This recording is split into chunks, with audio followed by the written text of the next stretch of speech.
Assalamualaikum warahmatullahi wabarakatuh. Apa kabar semua? Semoga selalu sehat dan selalu berada dalam lindungan Allah Subhanahu wa Ta'ala. Perkenalkan, nama saya Nadia Prasiska dengan NIM 0301173521, Fakultas Ilmu Tarbiyah dan Keguruan, jurusan Pendidikan Agama Islam, Stambuk 2017, berasal dari kelompok KKN DR 124 Winsu, Medan. Pembelajaran jarak jauh, apakah sudah efektif dan efisien bila digunakan pada sistem pendidikan Indonesia saat ini? Salah satu inovasi pendidikan di masa pandemi COVID-19 adalah tercetusnya pembelajaran jarak jauh atau akrab disapa dengan PJJ. Pembelajaran jarak jauh sebenarnya sudah diterapkan mulai dari masa-masa karantina selama pandemi COVID-19 berlangsung, dari akhir Maret 2020 sampai memasuki era new normal pada saat ini. Sebenarnya, apa sih pembelajaran jarak jauh itu? Pembelajaran jarak jauh atau disebut juga dengan pendidikan jarak jauh adalah salah satu sistem pendidikan yang menggabungkan secara khusus akan teknologi berbasis internet dengan teknologi elektronika dalam dunia pendidikan. Singkatnya, semua sistem pembelajaran dilakukan via daring atau online antar tenaga pengajar dengan yang diajarkannya, seperti guru dengan siswa, dosen dengan mahasiswanya, tentunya dengan bantuan alat komunikasi seperti Zoom, Google Meet, atau e-learning milik institusi di mana anak didik menempuh masa belajarnya.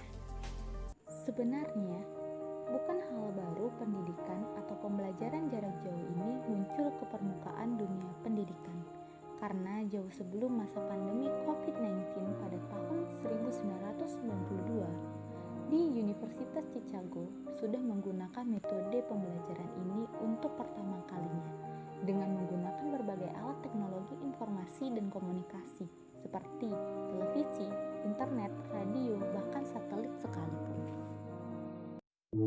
Namun, pembelajaran jarak jauh kembali happening ketika berada di masa pandemi COVID-19, di mana semua institusi pendidikan di negara yang positif akan COVID-19 ditutup dan pembelajaran tatap muka secara langsung digantikan menjadi pembelajaran jarak jauh mulai dari tingkat TK sampai universitas. Semua itu sesuai dengan aturan yang dikeluarkan Kementerian Pendidikan dan Kebudayaan. Di balik implementasi pembelajaran jarak jauh pada masa pandemi COVID-19 saat ini, terdapat beberapa problematika yang harus diselesaikan oleh pemerintah terkait sistem pembelajaran jarak jauh agar lebih efektif dan efisien. Di antaranya, pertama, agar tidak menimbulkan kesenjangan sosial antara siswa yang mampu dengan yang tidak mampu secara perekonomian, maka pemerintah harus menyanggupi akan pemberian kuota internet gratis bagi seluruh peserta didik yang sedang melakukan pembelajaran via daring atau online.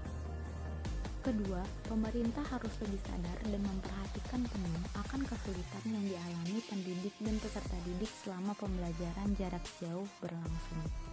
Misalnya, jaringan internet yang susah ketika pembelajaran jarak jauh dilakukan, atau masih ada ketidakpahaman antara peserta didik ataupun baik pendidiknya terkait penggunaan aplikasi pembelajaran jarak jauh.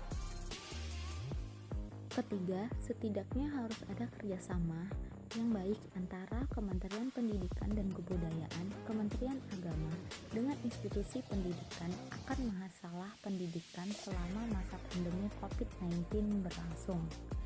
Misalnya terkait keringanan uang kuliah atau uang SPP. Lalu setelah hampir 4 bulan melakukan pembelajaran jarak jauh, apakah sudah masuk dalam kategori efektif dan efisien? Menarik simpulan terkait yang sudah dijelaskan, nyatanya untuk saat ini sistem pembelajaran jarak jauh belum berjalan dengan baik. Bahkan masih jauh dikatakan efektif serta efisien efisien. Untuk sekolah atau institusi pendidikan yang berada di daerah perkotaan, mungkin akan jauh lebih ringan dalam mengakses pembelajaran via daring dibanding yang berada di daerah pedalaman atau pelosok yang sulit dijangkau. Bagaimanapun, akses untuk mendapatkan sinyal atau jaringan internet selalu menjadi kendala bagi peserta didik dalam mengikuti pembelajaran online.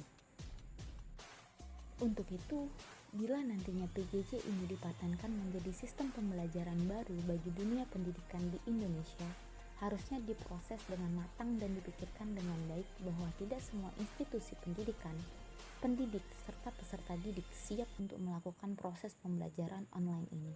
Apalagi untuk institusi pendidikan setara TK, SD, SMP, SMA, yang dimana belum terbiasa untuk melaksanakan pembelajaran daring dan mengakses pembelajaran lewat internet.